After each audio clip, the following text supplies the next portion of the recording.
up, y'all? Welcome to Closet Conversations with Bree Keisha, where I will be giving you all the latest fashion news you absolutely can use. So I wanted to create this new content for my YouTube channel and was inspired to create Closet Conversations out of wanting to do something different in the blogger space. I follow tons of fashion bloggers who truly inspire me and influence me in a lot of different ways, but I wanted to bring something different to the YouTube space and providing people with my opinion, letting people know what's happening in the world of fashion, and also spilling the latest tea on celebrity news in the fashion world and what I think about some of the looks some of these people have been wearing lately. So the goal of this show is to just have a little bit of fun. You get to know me a little bit better and I get to engage with you all, as well as just bring you all the latest news. So of course, before we jump into the show, we want to start out by giving you the outfit of the day. So my outfit of the day is inspired by like the preppy girl world / cowgirl world, kind of merging the two together. And I always love a good monochromatic moment. So today I'm bringing you this wonderful hat from Lack of Colors.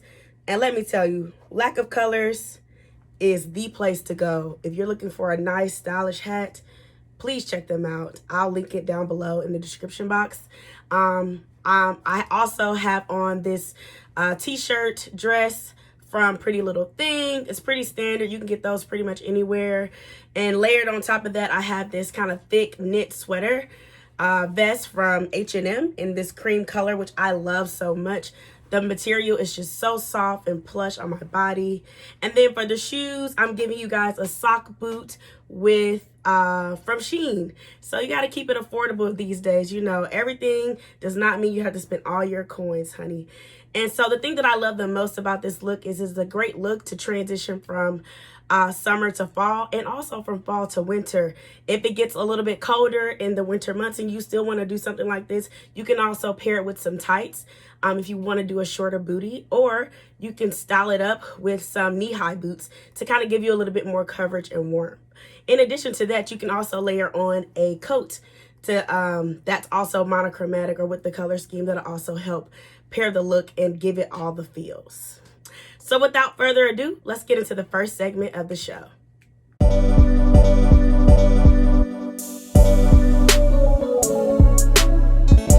Okay, so let's get into the first segment of the show, where we're going to talk about celebrities slaying or playing themselves. Okay, so let's talk about some of the recent events that's been going on in the celebrity world. So as we know, Cardi B had a birthday party, and I believe it was like Caribbean themed, and it was a really big event. Lots of celebrities were there, but the one celebrity that stood out the most to most people, and me in particular, is Lizzo. And I'm all here for Lizzo. I love Lizzo.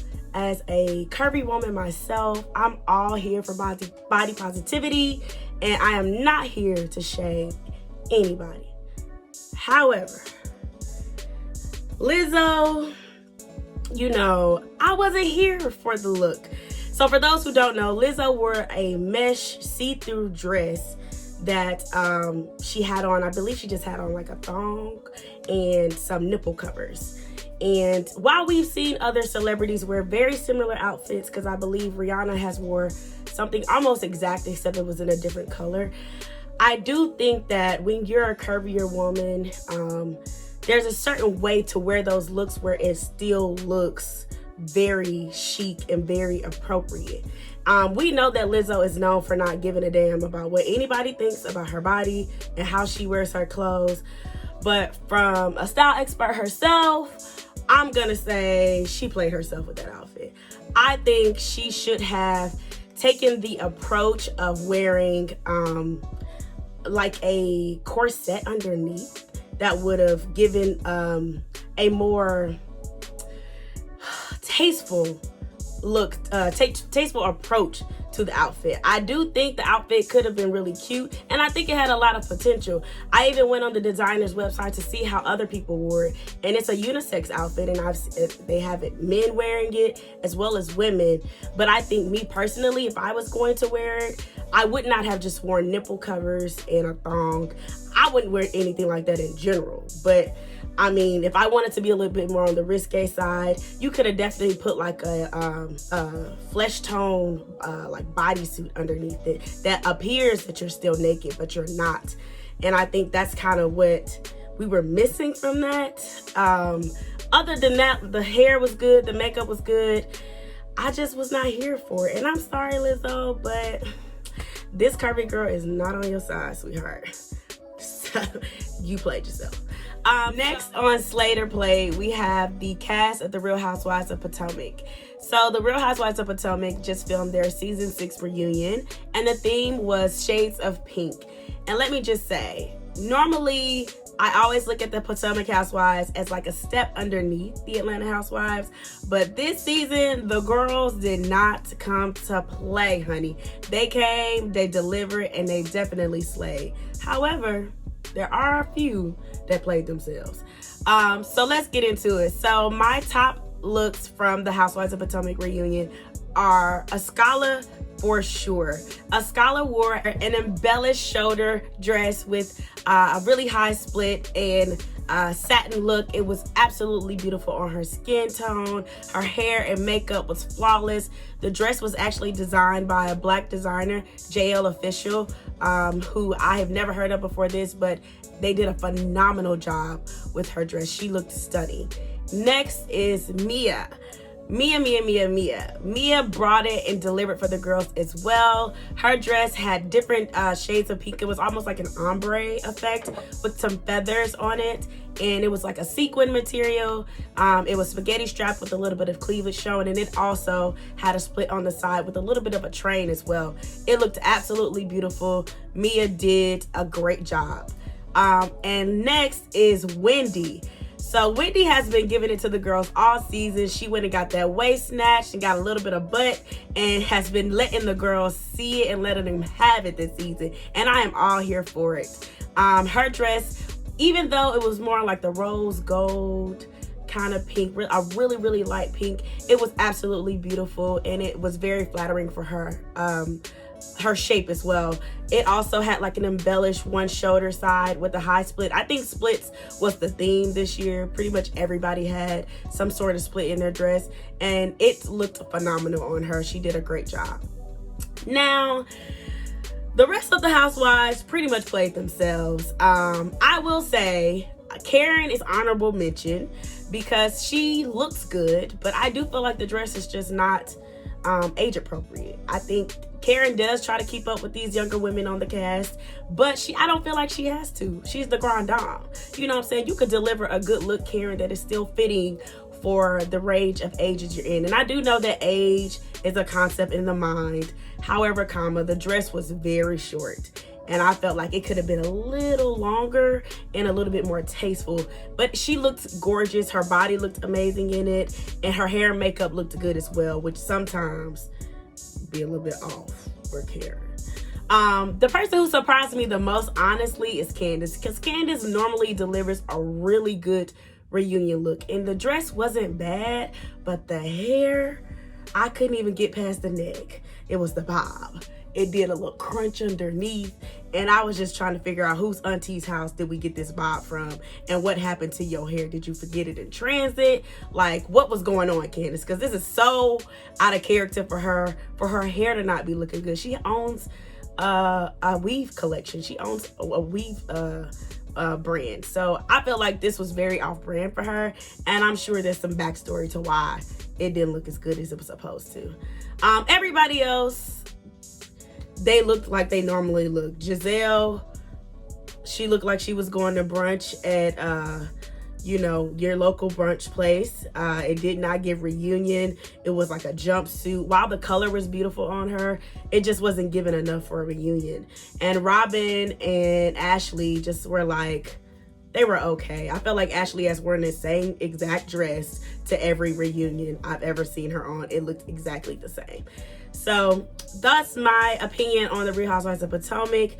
Overall, I do think the women did a phenomenal job. Okay, so let's move into the next segment of today's show. So now we're going to talk about some trending items. So I want to give you my perspective on some things that I've been seeing recently trending on social media, what I've seen different celebrities wear, where you can find them, and where you can find some alternatives for a cheaper price. So first up are the Bottega tire boots. So the Bottega tire boots run about $1,200. They're a short, chunky boot with a color at the bottom of them. I think that's the thing that kind of makes them stand out the most. I know I've seen like celebrities like Jada Waiter wear them. A lot of bloggers and influencers that I follow also wear them. I know High Low Lux is really into these. Me personally, I'm not a huge fan of this trend.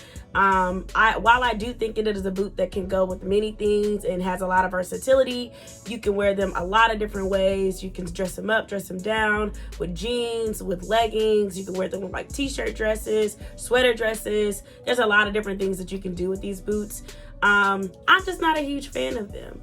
I do think that they could be worth trying the trend. So for that reason, I would purchase some, but I would not purchase the actual Bottega ones.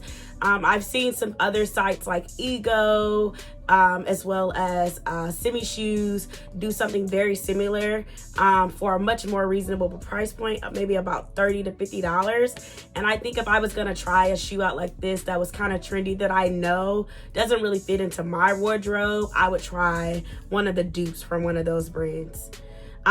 Moving right along, another item that I've been seeing, or really not a specific item, but just a kind of a trend that I've been seeing lately, is platform heels.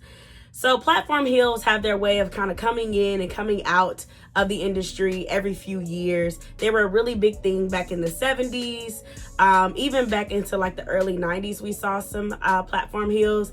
And some of the 70s kind of feels are coming back into the modern day times. And platform heels is one of them. I've seen Saint Laurent has like this corduroy platform heel that is really trending this fall that I've seen quite a few people wear. There are even some platform heels with like a square toe, which are very trendy and a little bit off to me. I'm not a big fan of those. The one platform heel that I do think is really, really cute and very sexy, and I do take on platform, are the Tom Ford platform heels. I think they're called the disco platform. And so the heel is kind of like a little silhouette. It kind of is skinny and then it widens, and then it wraps around the ankle. This shoe is really, really sexy on. The heel is really tall because the platform is kind of thick. So if you are like me, you're not on the short girl team, you are gonna be, you know, hovering over everybody if you put those shoes on. But they definitely make a statement. They're very cute. They range at about $1,200 as well. They come in different colors. I've seen some in like the metallic, which is also trending right now. And they are really cute. I also would not invest in these though, me personally, because I don't think I would wear them that often. It's probably a shoe I would buy and wear maybe once. So the next item on the what's trending list are the Givenchy shark boots. So these boots have been around for many seasons and have been worn by some of fashion's greatest. I really, really, really love these boots. I think they're a staple for the fall and the winter. I have heard, because I do not own a pair, but I have heard from many people that they are very hard to get off. So I'm not sure if Givenchy has found a way this season to make them a little bit easier to pull off the feet. But I've even heard stories of girls saying like they fell asleep in the boots because they just couldn't get them off at the end of the night. And I thought that was crazy. But honestly, for those boots, and it's all worth it to me. They look absolutely fabulous. This season, I have been seeing girls rock the shorter versions of them. So I think traditionally over the last few years, we've been seeing the ones that come like a little bit below the knee. But now there are some that are a little bit shorter and they fall like a little bit above the ankle, almost like a typical booty style. I think those are super cute as well. And of course, you can always pair it with the Givenchy bag that goes with it. Of course, because it's a designer item, it is super expensive. but I have seen some people create dupes. And more recently, Shane Justin, who is a Black male designer who kind of recreates a lot of trends in his own way. He also released his own shoe that is very similar to the Givenchy Shark boots. So if you're looking for a more affordable option, he has them available as well. I do think his range from like $300 to like $500, which is still not cheap, but it's definitely a fraction of the price of the original Givenchy Shark boots. So I hope you guys enjoyed that segment of the show. If there's ever an item that you want my opinion on, feel free to reach out to me on all my social platforms, and I'll definitely give you my opinion. So the last portion of the show is going to be dedicated to me getting to engage a little bit more with my friends and followers. And so this is called Ask the Expert. So I put a poll on my Instagram. If you're not following me, please make sure you do.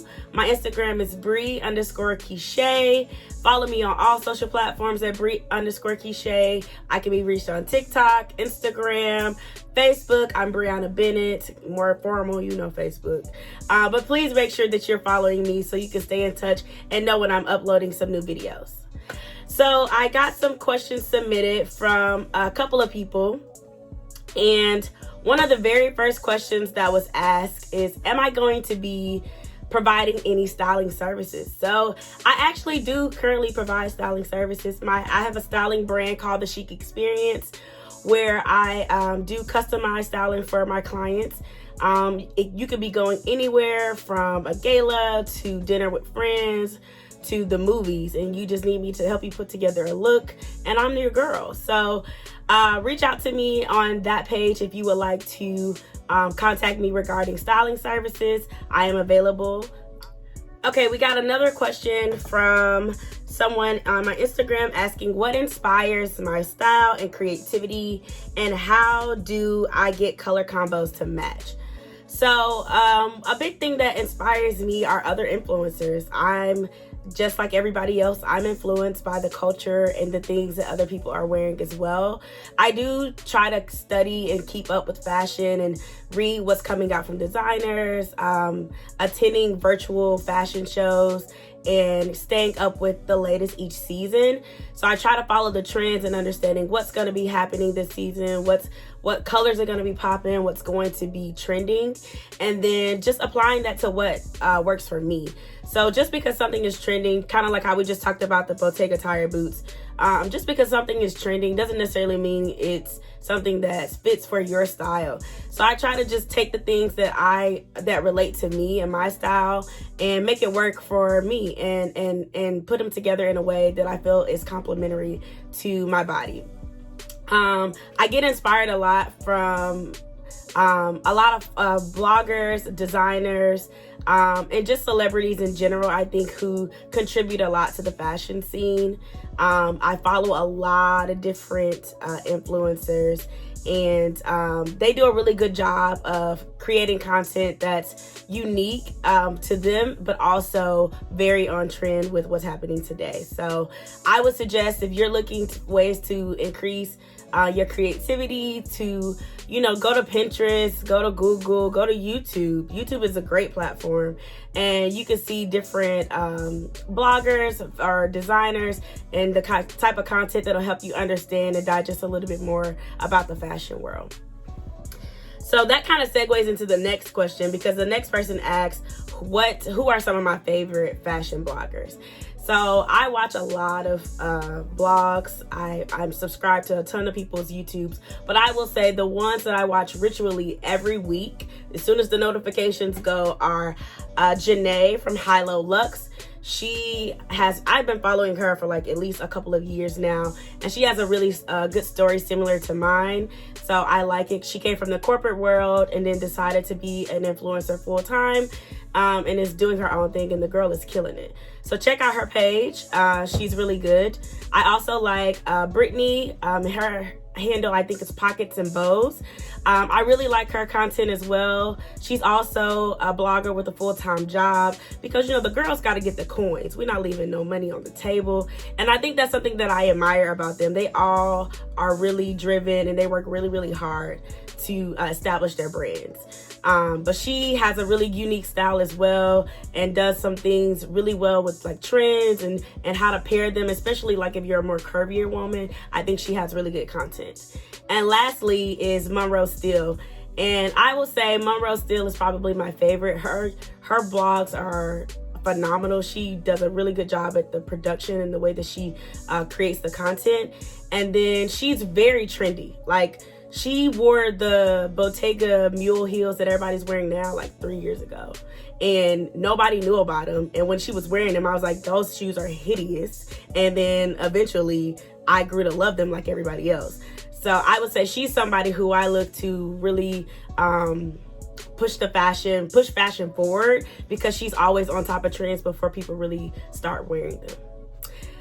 So that concludes today's show. I want to say thank you all so much for tuning in. I hope you enjoyed today's content. If you have any suggestions on things or topics that you want me to discuss, feel free to hit me up. Once again, make sure that you follow me on all social media platforms at Bree_Keisha. And make sure you like and subscribe to my YouTube channel so you don't miss another video. Thank you so much. Have a great day.